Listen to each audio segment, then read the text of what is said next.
Hello and welcome into another episode of Locked On Wolves. Today on the show, evaluating Rudy Gobert's third season in Minnesota. I'll tell you which lineups he was best with and what might that mean regarding the Timberwolves offseason plans. Also talk a little bit about the NBA draft. What should the Wolves be looking to do at number 17 and number 31? We'll talk about the latest ESPN mock draft. It's all upcoming next.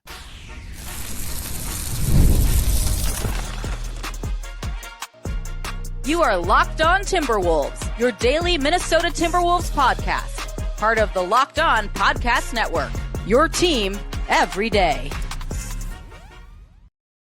Hello and welcome to the Locked On Wolves podcast, part of the Locked On Podcast Network, your team every day. My name is Ben Beecken. I'm the host of Locked On Wolves. Today's episode is brought to you by Game Time. Download the Game Time app, create an account, and use the code LOCKEDONNBA for $20 off your first purchase. Happy Wednesday, everybody. Happy hump day.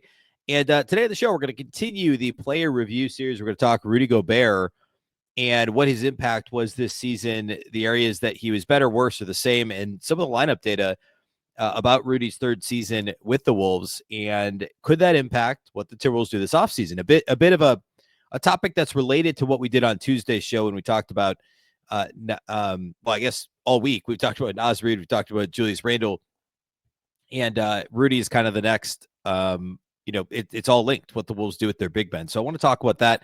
And then I want to get into a little bit of NBA draft stuff. We're just a couple of weeks out from the NBA draft. And once we get through the player review series, we're just going to be going through draft prospects and talking about who may fit the Wolves. And I want to talk about the most recent ESPN mock draft and what it says about what the Wolves' goals might be at number 17, because there's two guys on ESPN and they both said different things. I'll give my take on it.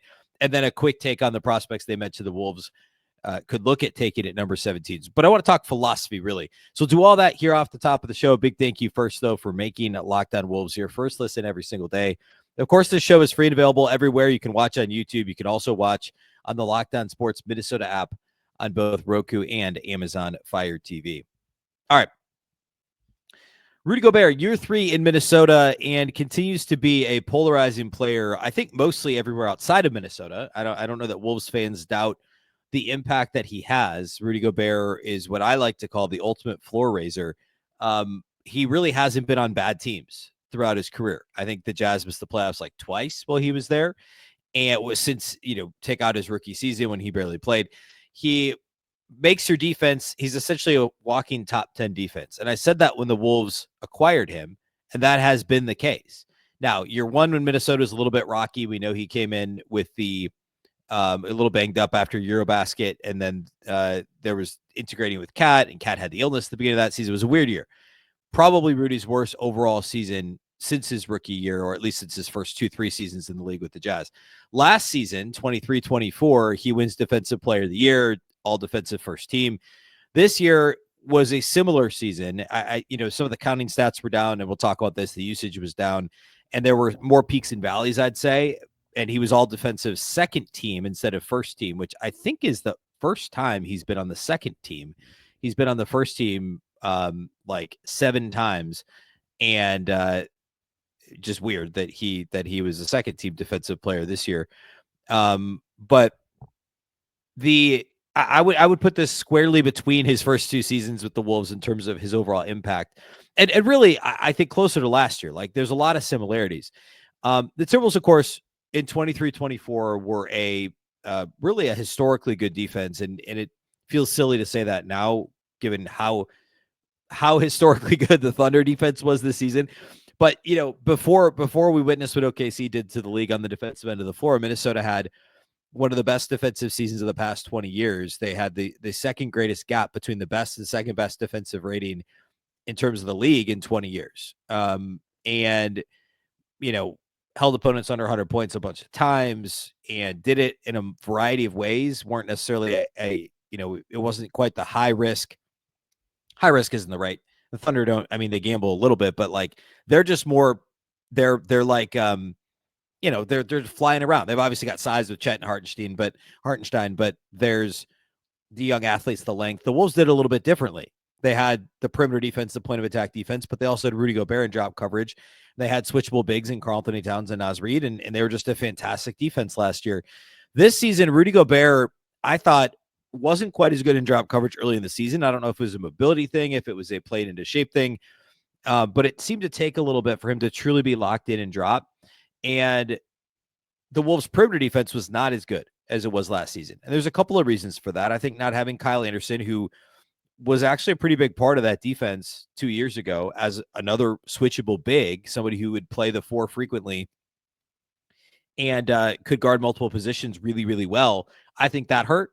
I also think that on the ball, we saw certainly Mike Conley took another half step back in terms of his impact as a perimeter defender. I mean, he turned into a former all defensive selection, obviously several years ago, turned into somebody that teams would actually hunt.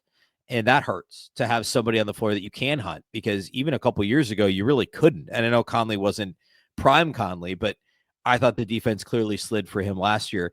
Nickeil wasn't as good on the defensive side of the ball. Jaden was roughly the same. I thought there were, again, a few more peaks and valleys. And I think this was a team-wide issue where, and we saw this when they were 19 and 21 or whatever it was in December, January, like this team would not get up for bad teams, and they wouldn't play, and they didn't consistently play good teams very well either. We still saw them just not show up sometimes. And of course, the epitome of that was the back-to-back losses to Portland early in the season.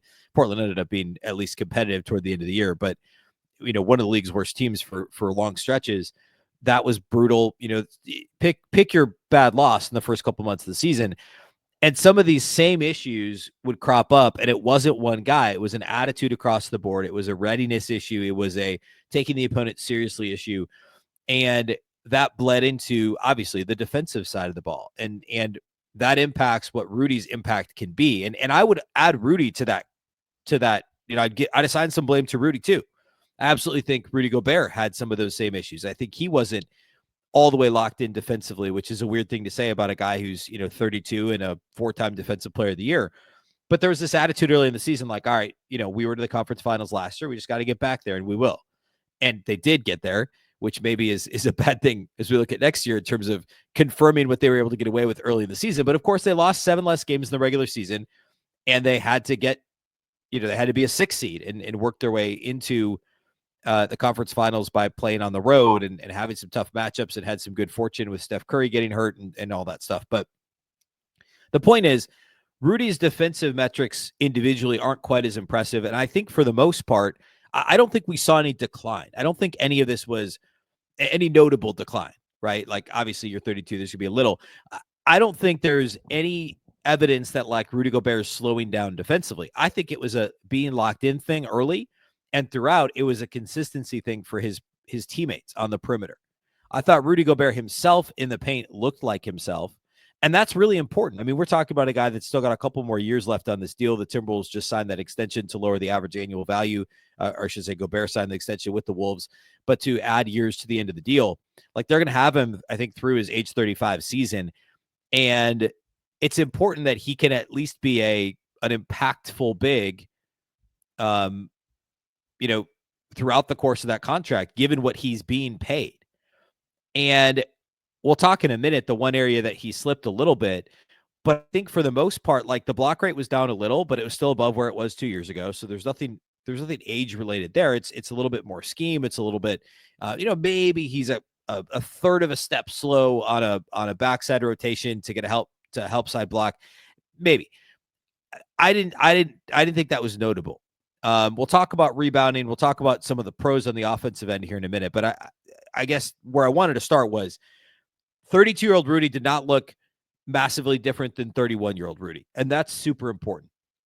And I think if the defense slid it all, which it did, it's a function of the whole unit just being a little bit sloppier and the personnel being a little bit different.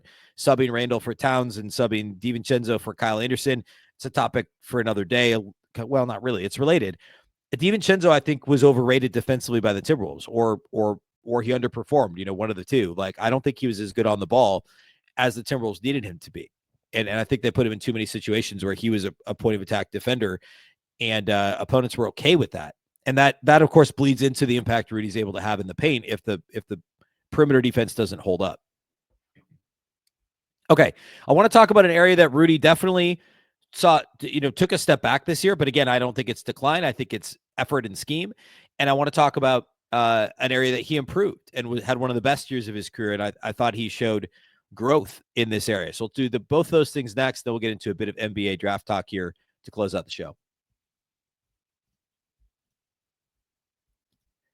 Today's episode of Locked On Wolves is brought to us by our friends at WayFair. There's nothing like stepping into your own outdoor space and feeling like you've escaped to a personal oasis. If you're wanting to update your patio this season, WayFair has made it so easy to turn it into a space that feels like yours, comfortable, stylish, and ready for summer. WayFair has everything you need to level up your outdoor space: conversation sets, outdoor bars, fire pits, hot tubs, gazebos, and yes, even the perfect string lights to set the vibe. It's like giving your backyard that resort feel without the resort price tag. I recently picked up, actually, we have string lights on our patio, picked up some patio chairs on Wayfair, and they've also got great like modern lounge chairs, etc. Trust me, like one of those things, grab those at Wayfair. It will transform your patio. It's the perfect time of year for it. June in Minnesota, about the perfect weather when it's not raining you could possibly get. June into July, really, this whole summer season. The delivery at Wayfair also to get your stuff to your place, to set your vibe very quickly and very easily. The delivery is free, it's fast, and it's totally hassle-free, even with your larger items. If you're hosting friends or just unwinding with a book or hanging out, maybe you've got a TV on your patio, it genuinely feels like your own private retreat. Don't wait. Make your outdoor space your dream oasis today with Wayfair and enjoy it all summer long. Head to wayfair.com right now to shop a huge outdoor selection. That's Wayfair, WAYFAIR.com. Wayfair, every style, every home.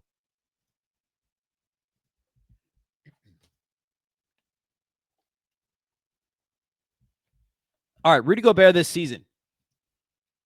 The one area that we could say that he definitely was not as good in, and actually was the worst season of his career, was the overall rebounding. Of course, a big part of what he does. The reason why it's not like the headline here is, I mean, I did like a whole show in probably February about Rudy's rebounding issues. He improved dramatically over the final couple months of the season. And that actually is partly why my last point in last segment about I don't think he's declining is because he was able to do it. Maybe there's the ramp up thing that I mentioned. Like maybe it took a little bit for him to get there to feel like he was in true Rudy Gobert shape. And he's a player that's always in incredible shape. He plays through stuff. He takes a lot of abuse down low that doesn't get called because of him being gigantic, and he looks a little awkward when he does stuff, and so he just doesn't get as many calls as he should.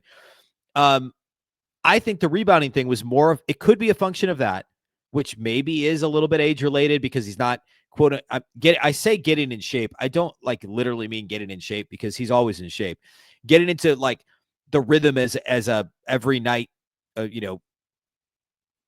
games in 5 nights NBA player, whatever.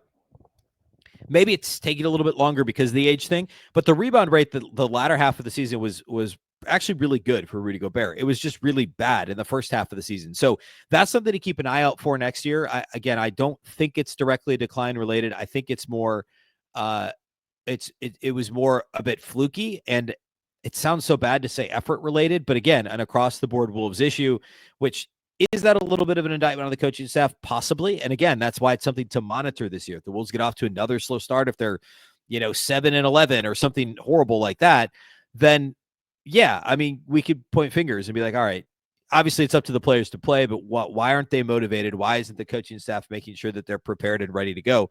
Those are all fair questions. And I would put the Rudy Gobert rebounding and also the defense that we talked about in that same kind of like, look out for this. Is this improved? Is it the same?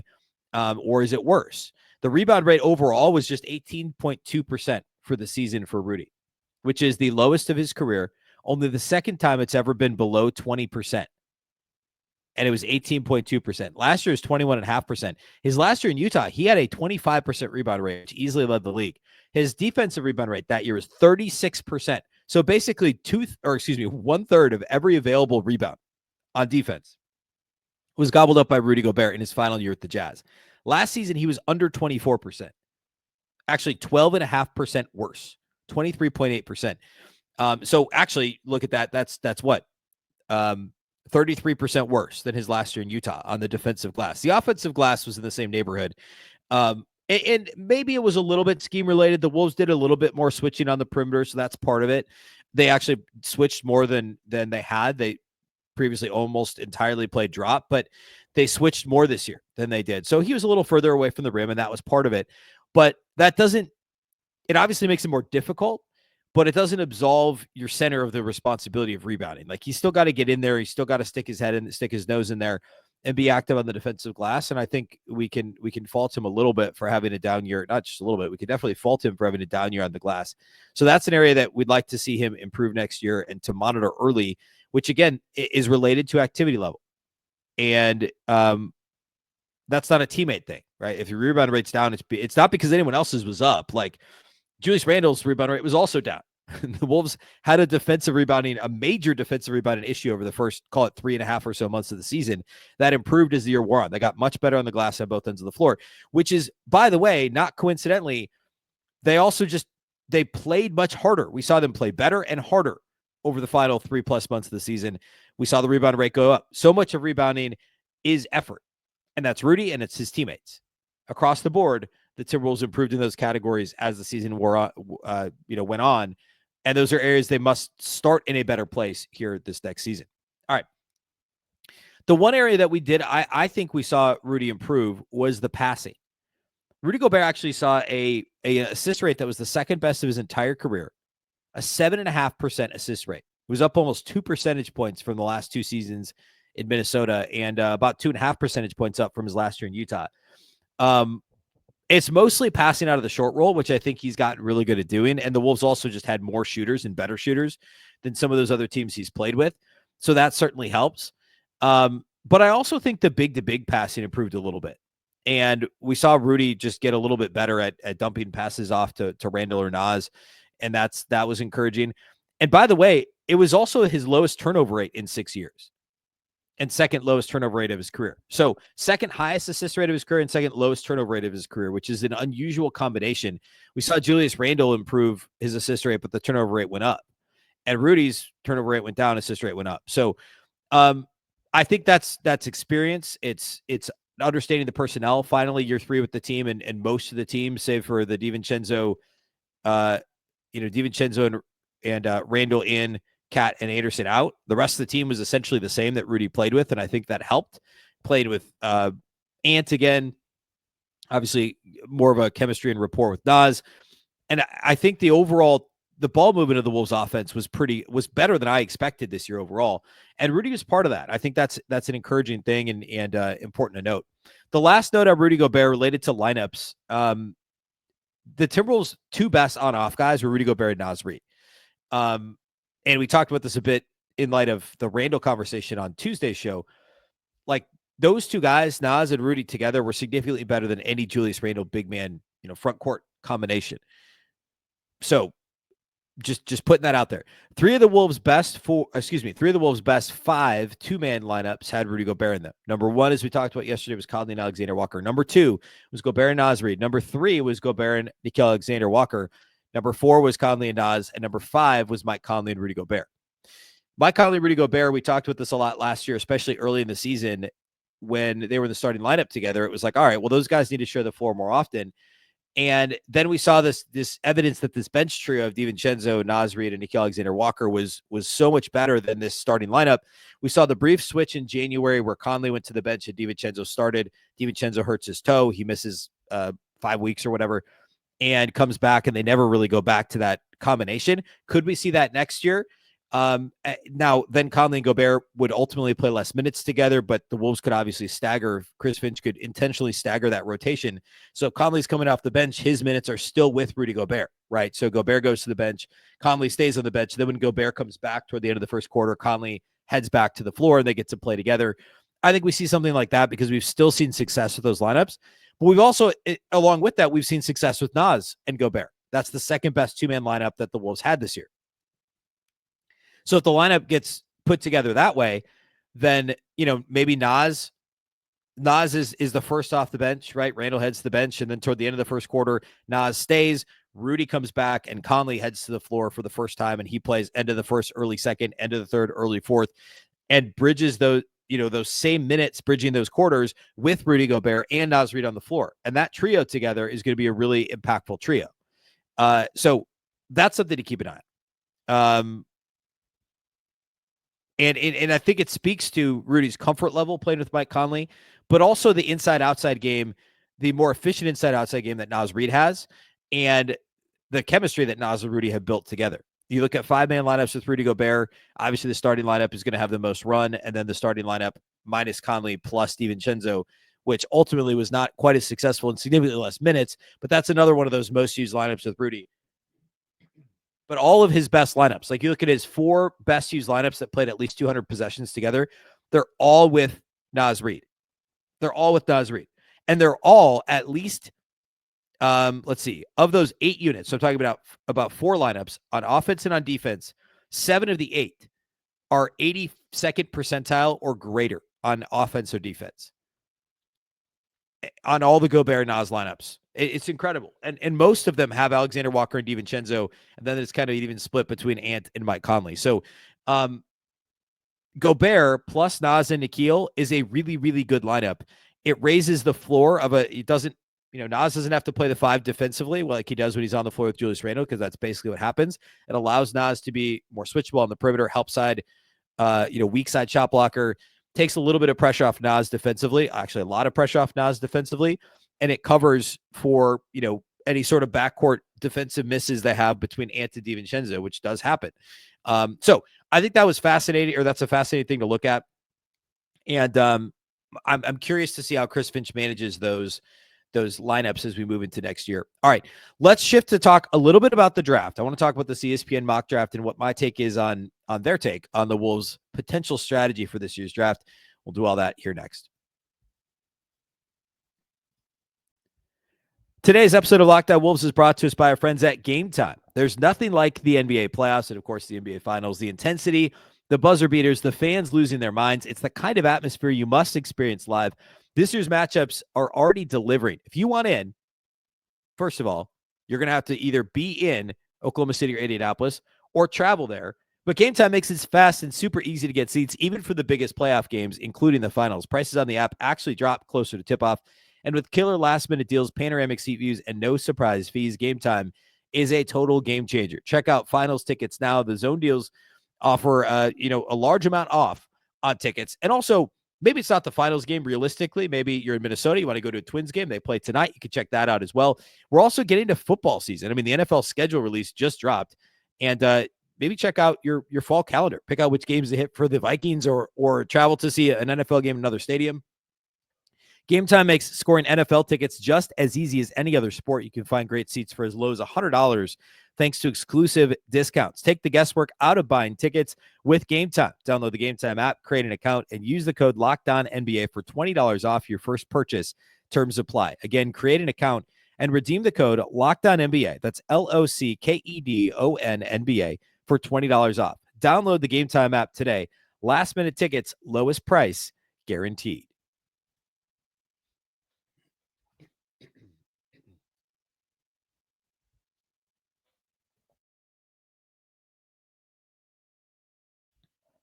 Okay.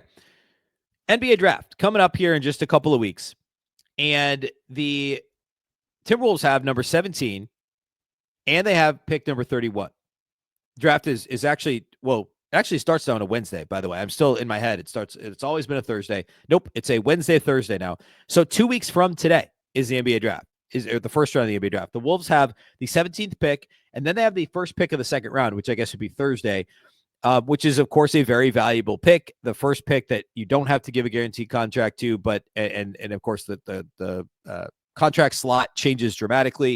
You have the ability to sign guys to two-way deals. Not that the first pick of the second round would do that, but you have more flexibility. It's a coveted pick. Timberwolves have both of those, and given their limited upcoming draft capital, it's fair to wonder. Like, there's two schools of thought here, right? One is the Timberwolves are a back-to-back conference finals team. So, of course, they're in win-now mode. They're trying to beef up their roster, and they don't have cap space. So how do you improve the team? It's through the NBA draft. It's why they traded up for Rod Dillingham and gave up assets to acquire a top 8 pick last season, just last summer. A surprise draft night move.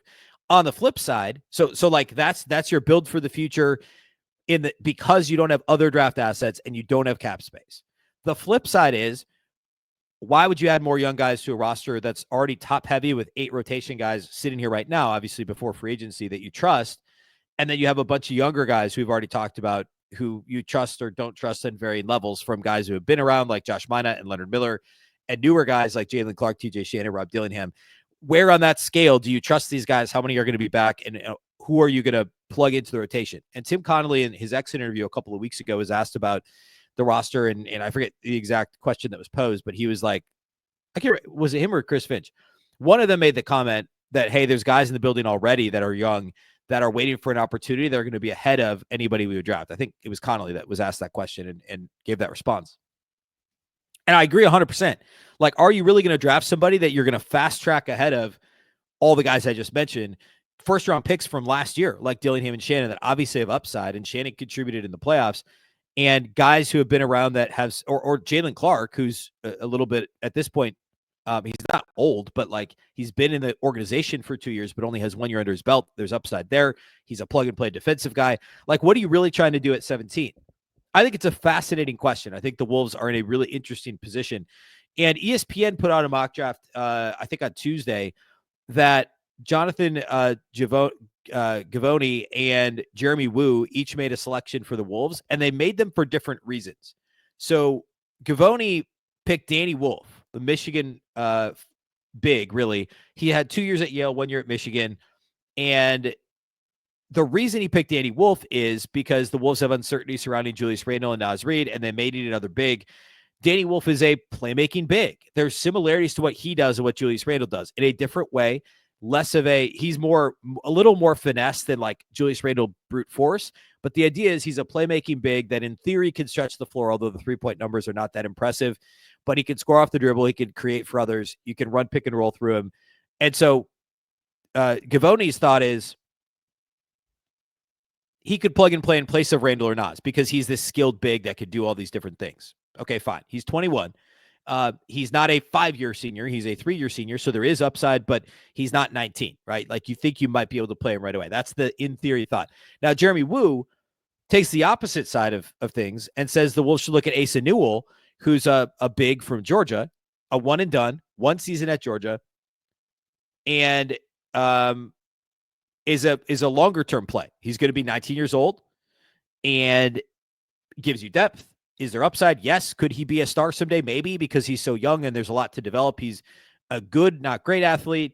I think he's a pretty good switchable defender, really good feel for the game. So he could be plug and play in terms of, like, he's not Leonard Miller, right? Like, Leonard Miller does not have good feel. That's the biggest issue with Leonard Miller, is he's got to figure out, where do I fit in this game? And I need to be in the right place at the right time. And how do I play off the ball when I like playing on the ball so much? Newell will play off the ball all day and know where to be in the half court. He's pretty good defensively. He can switch on the perimeter. Like, there's things to like about Asa Newell. But they're two different perspectives. Are you worried about Randle and Reid and you need Danny Wolf? Or are you worried about the fact you don't have any, you only have first round picks in like a couple of the next 7 years? Which is more of a concern? I go back and forth on this a little bit. I don't really like either of these guys, by the way, at 17. I think if you trade back, fine. Like, I actually like Newell more than I like Danny Wolf. I think Newell actually, you could plug him in right now and he could be a fringy rotation guy just because of his activity level and I think IQ and knowing where to be and when. I kind of like that about him. And we'll talk more about these guys, by the way, over the next 2 weeks, really starting next week. I'm going to spend like 7-ish shows talking about prospects and their fits. So we will dig in on these guys a little bit more. But the perspective of like plug and play versus I actually think Newell is almost as plug and play as Danny Wolf, just in a different way. And I don't think you need to try and replicate Julius Randle and Naz Reid with a 21-year-old that played 1 year of Big Ten basketball. Like, I don't know that Danny Wolf is going to provide enough of even a fraction of what Julius Randle and Naz Reid provide that you should try and create this facsimile. Like, I don't think that makes a ton of sense.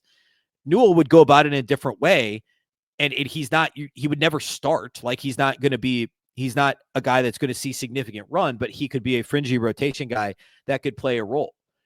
All that to say, I wouldn't pick either of these guys. I pick somebody different in the Locked On NBA mock draft, which I believe comes out very soon, and we'll talk about that on the show, of course. Somebody who, by the way, was still on ESPN's board at 17, and they did not put him to, I think the highest the guy I took was like low 20s, and I took him at 17 for the Wolves in our Locked On draft. So all that to say, we're going to talk a lot more about this, but the argument here is fascinating. And there's always the trade out, trade back situation. Like I said a couple of weeks ago on the show, really right at the start of the offseason, that I would be shocked if the Wolves picked at 17 and 31 and kept both guys. I think they trade out. I think they try and kick one of them to a future first-round pick. And I think you could do that with either one of these, certainly with 17. I think 31, depending on how the board plays out, you may be able to kick that to maybe it's heavily protected, maybe it's top, lottery protected, top 20 protected, whatever. But I bet you can get a future first rounder out of that in a draft with the depth of this one. A team falls in love with the guy. They have that Wednesday to Thursday break like the NFL draft always has. That first pick of the next round is always so valuable. Teams talk themselves into a guy that's fallen. Can you parlay that into a future first rounder? Maybe. And I think that's going to be really interesting too. A lot more to come on the draft. We'll continue the player review series on tomorrow's show. We'll keep going up the roster, and we'll talk Jaden McDaniels, who played the second most minutes on the Wolves. We'll talk Jaden on Thursday's show, perhaps a few more draft nuggets. We'll close the review series with Ant on Friday, and then we'll get into the draft full-time next week. A big thank you for making Locked On Wolves your first listen every single day. Of course, this show is free and available everywhere, wherever you listen to podcasts. You can find Locked On Wolves. You can also watch on the Locked On Sports Minnesota app on both Roku and Amazon Fire TV. And in the vein of the draft, don't forget, your second listen can be the Locked On NBA Big Board Show. Our guy, NBA draft expert Rafael Barlow, reacts to every workout, interview, and rumor leading up to the NBA draft. Find Locked On NBA Big Board on YouTube or wherever you listen to podcasts. Of course, the Locked On Wolves podcast is part of the Locked On Podcast Network. Remember, the Locked On Network is your local experts on all the biggest stories. Once again, I'm Ben Beecken. This is the Locked On Wolves podcast, and we'll catch you next time.